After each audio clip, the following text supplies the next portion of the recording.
Mahesh Kumar Haseja. Thank you speaker साहब। मेरे ख्याल से मुझे इससे बेहतर मौका नहीं मिल सकता रिमाइंड करवाने के लिए कि मैं भी पाकिस्तानी हिंदू हूँ यहाँ पे, और जितना मैं प्यार करता हूँ उसमें और आपके प्यार में कोई फ़र्क नहीं होगा।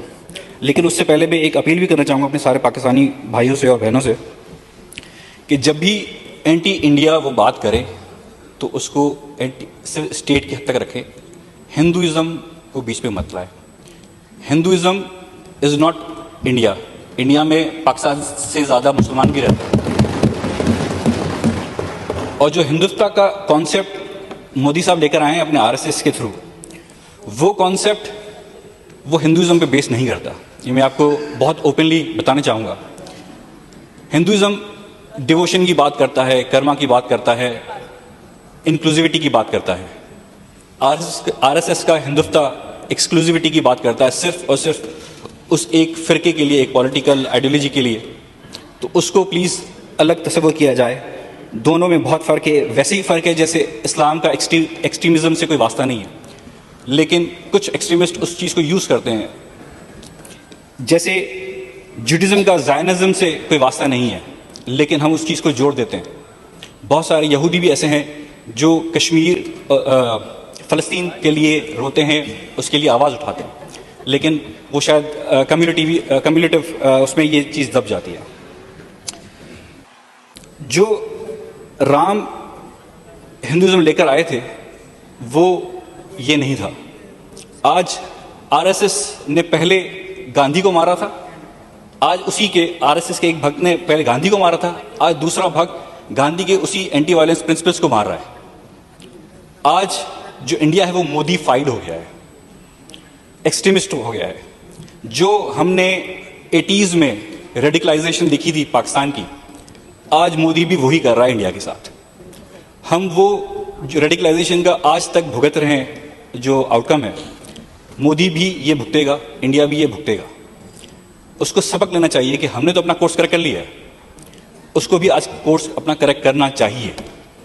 आज ये वो मुल्क नहीं है जो 80 में था।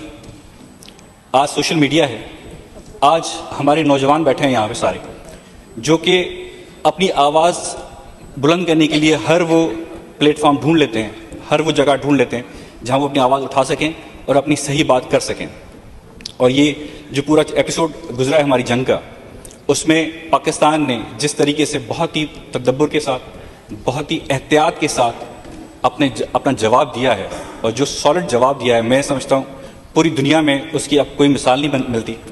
और आइंदा जैसे हमारे टीचर ने भी कहा था कि ये क्लासेस में पढ़ाया जाएगा कि किस तरीके से पाकिस्तान ने इनको जवाब दिया। मैं इंडियन अवाम से भी गुजारिश करना चाहूँगा कि वो अपनी हुकूमत से ये सवाल पूछें कि रॉ फेल कैसे हो गई पहलगाम में। 100 किलोमीटर अंदर तक वो टेररिस्ट आए कैसे, और ये सिक्योरिटी लैप्स हुआ कैसे। ये सवाल तो मीडिया नहीं पूछ रही, जो उनका काम है असली। मीडिया सिर्फ और सिर्फ एक सर्कस बना के बैठी है। उनको सिर्फ और सिर्फ एक जिंगोज़म और पाकिस्तान के ख़िलाफ़ हर किस्म की हर्जासराई करनी है। आज वो मीडिया, आप उनकी बॉडी लैंग्वेज देख लें, वो एक शिकस्त खुर्दा मीडिया की तरह बैठा हुआ है। उनको समझ नहीं आ रहा है हमारे साथ हो क्या गया है। इंडियन अवाम को ये सवाल उनसे पूछने चाहिए, उनके मीडिया से पूछने चाहिए कि ये सिक्योरिटी लैप्स गवर्नमेंट का है। पाकिस्तान को तो हम बाद में देखेंगे, पहले आप बताएं कि आप कहाँ थे उस रीजन में जो सबसे ज़्यादा जहाँ मिलिट्री मौजूद है दुनिया में। उसमें लोग अंदर कैसे आए और 26 लोगों को मारा कैसे, और वो आज तक पकड़े भी नहीं गए।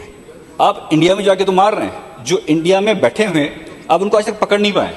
ये सवाल करना चाहिए उनकी आवाम को। उससे मैं खराज तहसीन देना चाहूँगा हमारी आवाम को, जो इंडिया में तो कराची बेकरी को जलाया जा रहा है, तोड़ा जा रहा है, लेकिन हमारे यहाँ जितने भी इंडियन शहरों के नाम से दुकानें और बिजनेस मंसूब हैं, एक भी वाक़या ऐसा पेश नहीं आया जहाँ उनको किसी ने पत्थर मारा हो, कोई गाली भी दी। ये है पाकिस्तान कायदे आज़म का, ये है असली पाकिस्तान कायदे आज़म का, जहाँ पे हर माइनॉरिटी, नॉन मुस्लिम, मुस्लिम एक साथ रह सकता है और एक साथ अपनी इबादत गाहों में जा सकता है, आज़ादी से अपना जो भी उसको करना है वो कर सकता है। यह है वो पाकिस्तान।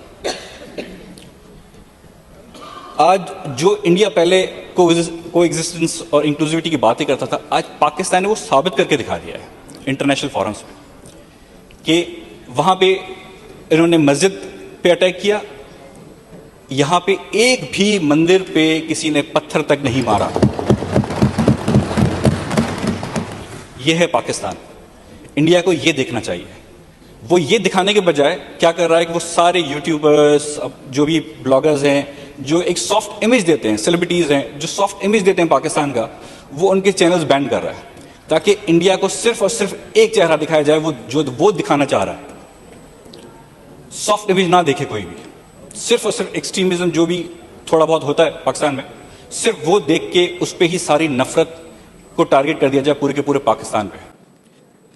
मैं सबसे आखिर में पाकिस्तान की आर्मी, नेवी और एयरफोर्स को सलाम पेश करना चाहता हूँ और ये यकीन दहानी कराना चाहता हूँ कि हर पाकिस्तानी मुसलमान की तरह हम हिंदू, क्रिश्चियंस, सिख, जितने भी नॉन मुस्लिम यहाँ रहते हैं, जो इस सफ़ेद रंग को रिप्रेजेंट भी करते हैं, वो हमेशा आपके साथ खड़े हैं, हमेशा खड़े रहेंगे।